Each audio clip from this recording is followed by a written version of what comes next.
What's going on, Blazers? It's David at Blade Banter. This is a long time coming. I still don't own a ZT knife, but this is one that could be close to it. This is provided by River's Edge Cutlery. So they had something on their Instagram, which was like, would you guys like to check out a knife? Join the pass around. So I said, yes, please. And then they actually did choose me as one of the folks that they would be coming to. So this is going to be the ZT0707. So I like the box better.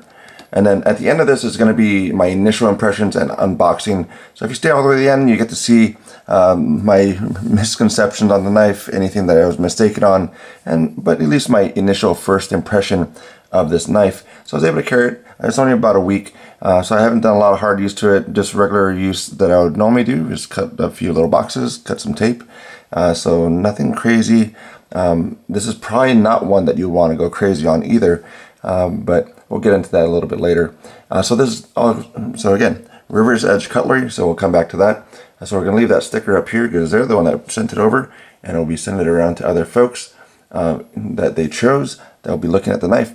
But you also get free shipping for anything over $49.99. So you get this knife for, I guess, the same price you get it from ZT's site, and then you get free shipping. So you get it to you, and they still have it in stock. So some places are already out of stock on this.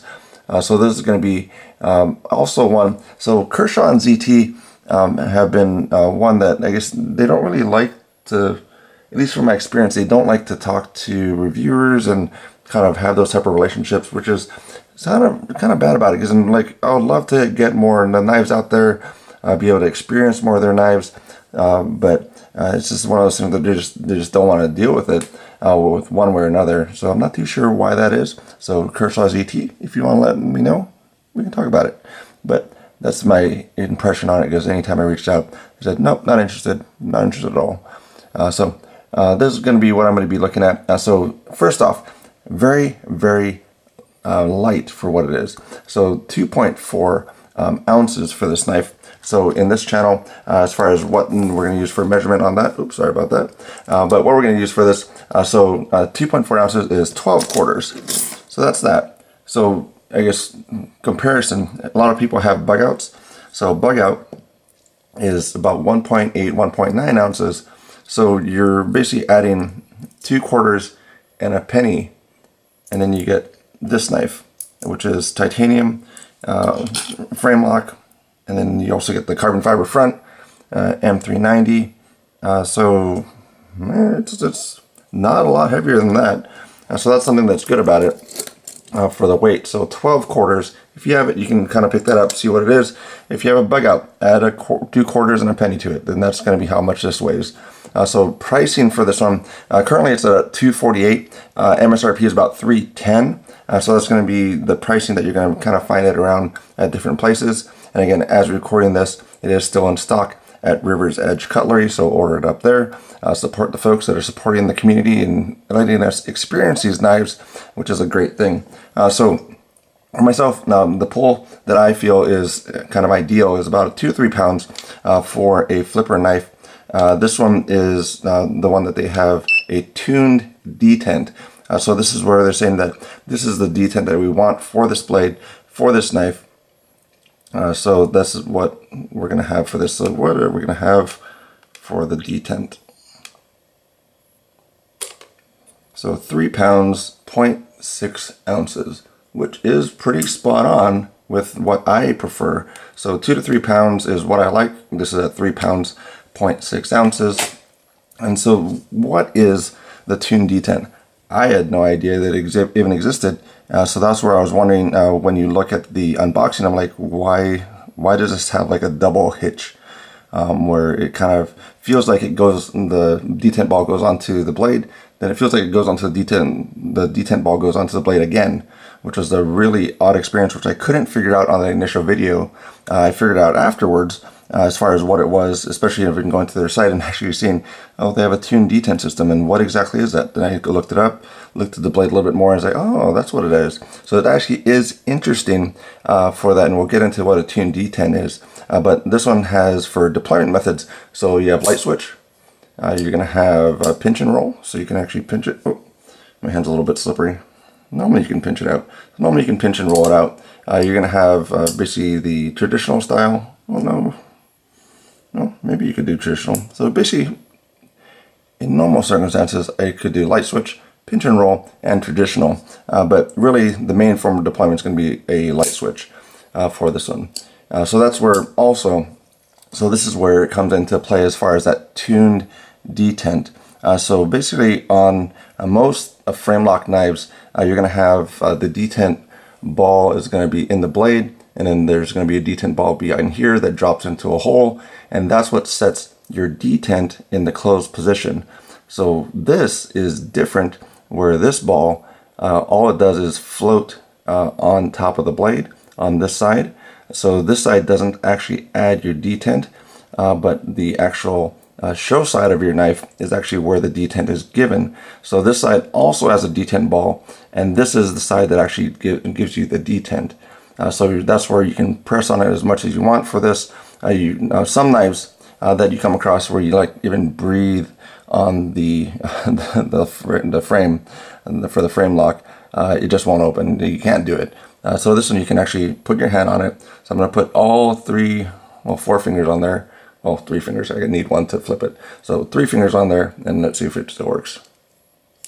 Maybe not as well. Let me try this. There you go. So that's 3 fingers, putting decent pressure on it, not like trying to kill it or anything, but putting pressure on it, and it still opens. And that's one thing that's the tuned detent. So that's one thing that's good in that portion, because there is a drop knife that was one of the fair and forged ones, where that one is it's very thin, and it was just way too close, and then I would have to try and really not touch the lock bar. So that's a good thing about the tuned detent. The interesting thing about it, as we'll get to, for myself, there's something called I call it a degree of ramp. So that's basically when it disengages, and then the detent ball goes onto the blade.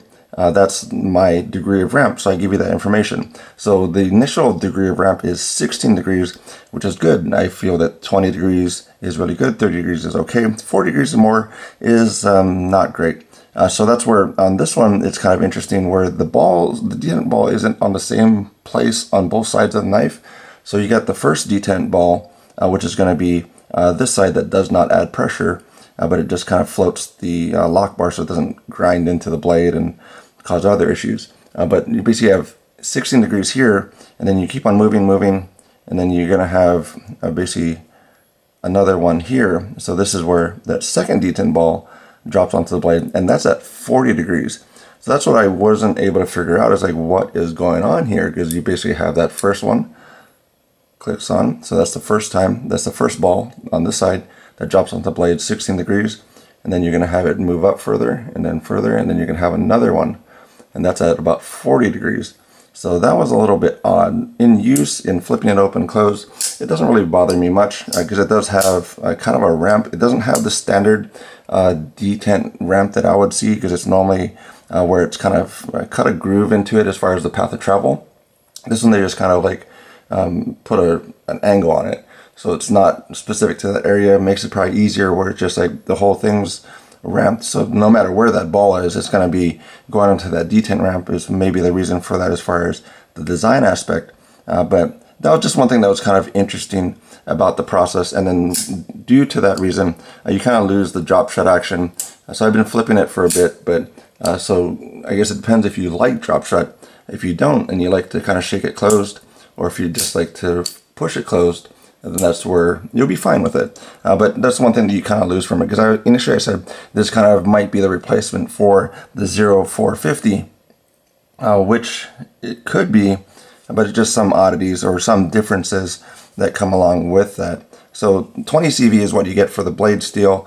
This is a 3.56 inch blade, and then it's a flat grind. So 20 CV is about maybe 80 percentile for the corrosion resistance, about 83rd percentile for edge retention. So it is a good blade as long as it's heat treated properly. And then you do have the handle length about 4.66, basically from this tip down to the tail. So that's where the blade is actually a nice looking blade for it, as you look at it here. So that's the good thing. But also for the right hand and left hand carry, you can do both. So it kind of has an interesting little drop in. You won't be able to see it, but look at that pocket clip. It's pretty cool. I mean, it was the first time I've seen a pocket clip like this. I mean, that's smaller than the bug out pocket clip. This bug out pocket clip looks like that. Oop. So that's the difference there between those two. So that's kind of an interesting portion of this one. The pull, I mean, the actual amount of pressure it takes to pull this out of your pocket is about 1 pound, 13.6. So that's a little bit higher. Maybe about 2 pounds is kind of a limitation on where you really don't have to pull it out of your pants and it's like tugging on your pocket. So 1 pound, 13.6 ounces to pull this out of the pocket with your jeans pocket. And then this one also, what else was I saying about this one? But it's a decent one. I guess the thing I was getting to for the blade when I was talking about that is this is not a really strong working knife. It is very thin at the tip of the blade, and that's where it's kind of like the Kershaw Leaks bigger, more technologically advanced brother. So that's where this is kind of coming into play. So that's where you have the leak. So this is one of the leaks I have sitting around. So the blade is a different shape, of course, but the thickness on the blade, I don't know if you're going to even be able to see it, but the thickness at the tip is roughly the same. This one does have a little bit more where it kind of builds out on the back side of it. So it kind of builds out, drops back down with that little swedge. But overall, the tip is where you could break it fairly easily, like a lot of people do with leaks. So that's where you might want to be careful with it. Kind of just purpose use it. I mean, this is not going to be your outdoor knife. This is going to be probably for most people that do like me, just cut boxes and tape and other random things. I don't make fire. I don't make fires with knives. I don't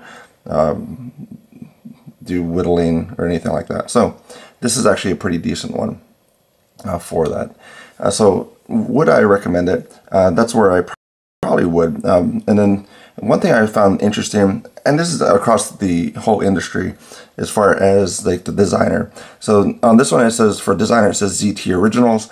So unless it's the team name, it's kind of interesting that there's not really a designer attached to it. So like if you took the time to spend maybe a year or however long it takes to design a knife, it would be nice if there's a credit given to the designer, or even the lead designer or the team. They could even choose their team name like the first few weeks that they meet, and then come to agreement on it and say, yay, we're the whatever your team name is, and then that's kind of the team name that gets put onto the knife. But it would just be nice to be able to like say, yeah, I designed that knife, and like it says it on the website or it says it somewhere else, instead of like, yeah, I designed that knife. It's like, did you? It's like, well, yeah, I was at the team meetings and I was a lead designer, and it's just like, well, it doesn't say anywhere that you designed it. It's like, yeah, I mean, it kind of would be cool, I think, to be able to do that, to be able to kind of give that credit to who designed the knife. So, but I would recommend buying this one. It's a cool design for it. It just doesn't, it misses that drop shot action that you're going to kind of lose for that. But it is a nice one. So that's where I would recommend. And thank, again, River's Edge Cutlery for providing this knife. We'll get another look at it real quick. So I had some little fingerprints on there. So tip of the blade all the way down, kind of an interesting little pivot. So this is where I would almost rather have something polished in there, but you have the carbon fiber. So tip can be moved to the side as well. So you're going to have the back spacers or the barrel spacers, the clip, and you're going to go down this side. So it's pretty cool, but that's about all I have to say about that one today. Let's go play series. We have an unboxing here. This is kind of a different one. This is not for the pass-around group. Well, it is for a pass-around group, just not the Apex pass-around group. So something that's interesting for River's Edge Cutlery. On their Instagram, they were like, who wants to check out this knife? And then we said, sure, I want to check it out. And then they said, okay, these are the people that are checking it out. they're going to send the knife along and get to handle it, see how it works for about a week, and then send it on to the next person. So this is going to be an interesting one here. I just got in the mail yesterday. It's very late, so that's where I'm going to open this up, see what it is. But I'm pretty sure I know what it is. If I'm not mistaken, this would be ZT0707. So pick that up from River's Edge Cutlery. That's going to be their little logo there, very small, but they probably have some stuff inside the box that says their brand.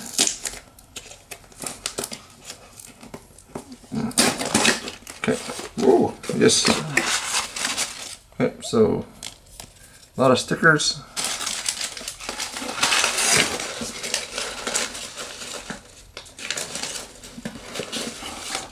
I like the box. I think they changed their box. So I like the box better than the previous one. The other one's like Beast Mode, Transformers, Roll Out, something. But no, this is going to be the other one. So ZT. So this is USA made in Tualatin, Oregon, which is pretty cool because I'm in Oregon, so that's a local company. Actually made still in Oregon. So this is the brand. So River's Edge Cutlery, so check them out for your next purchase. And these are probably for the other folks that are going to be taking a look at the knife as well. So very cool. So that's going to be them. I'll leave that right there, put the rest to the side, and let's open this up. So as I was saying, yep, so 0707, this is in 20 CV, which is similar to M390, so good steel for that. Titanium frame, carbon fiber is this one. So I like the look of the box a lot better than the other one.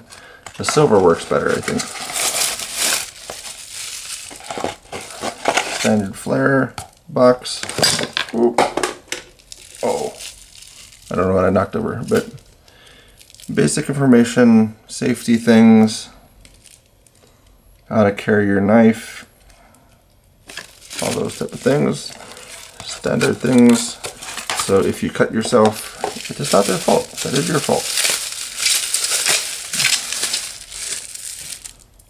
So it's very thin. So out of most ZTs, they're really chunkier, bigger. Maybe the 0450, that's kind of along this line where it feels like this would be the same type of profile, but this is longer. So that's where if you do have bigger hands, this actually might be a good option for you. So 0707, 20 CV, not assisted, I don't think. So that's going to be something that's nice. Really cool pocket clip. I like what they did there. So it's kind of over onto the other side. So that's how that pocket clip works. So you have nothing in the way, no screws or anything like that. And I don't think you can move it to the other side, but that is kind of cool. So carbon fiber, it's going to be how this is. Carbon fiber. And then backside titanium. I do really like that clip though. I haven't seen something like that. It's really, the size is probably similar to, it's actually even smaller. So I mean, that's the bug out clip, and this is a ZT clip. So yeah, it's really good. But I guess it comes down to this. So first flip out of the box, I think I'm the first one that got it, so it hasn't been broken in. So this is going to be kind of the first flip from the factory.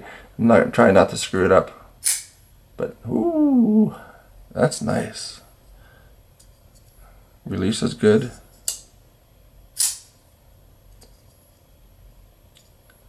A little bit far on the detent ramp though. So when it's actually there,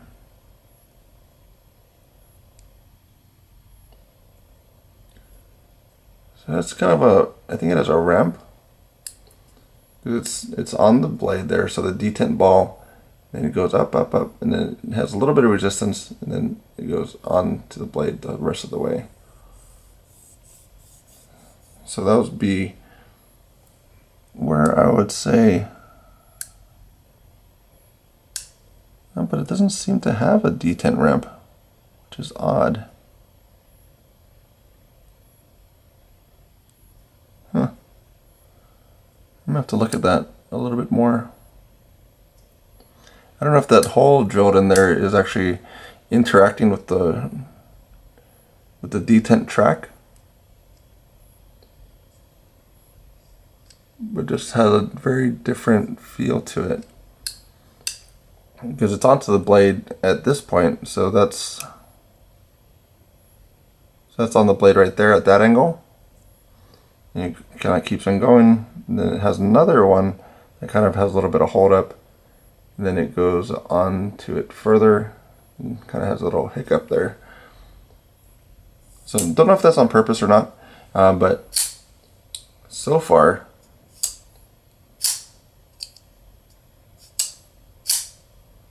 yeah, I'm really liking that. So this is a really good one. So I think for me, the 0450 was a little bit small. And then, so I think this is going to be something that's a little better. And I don't have large, I mean I have large size hands, but I mean that's a good size that fits in there well. Has a little bit of jimping up in the thumb area. Yeah, it's just really nice. So this is a kind of a departure from that big old chunky ZT feel. So I might have to look into this one. So thank you very much to, again, to River's Edge Cutlery to have this one come around. So initial impressions is this is probably a contender to go up against some other brands, as well as even some of their classics. So this one I would probably, I mean, it's hard to say, but I would probably take this over the 0450. So that's the 0707. I just don't know about that little detent thing.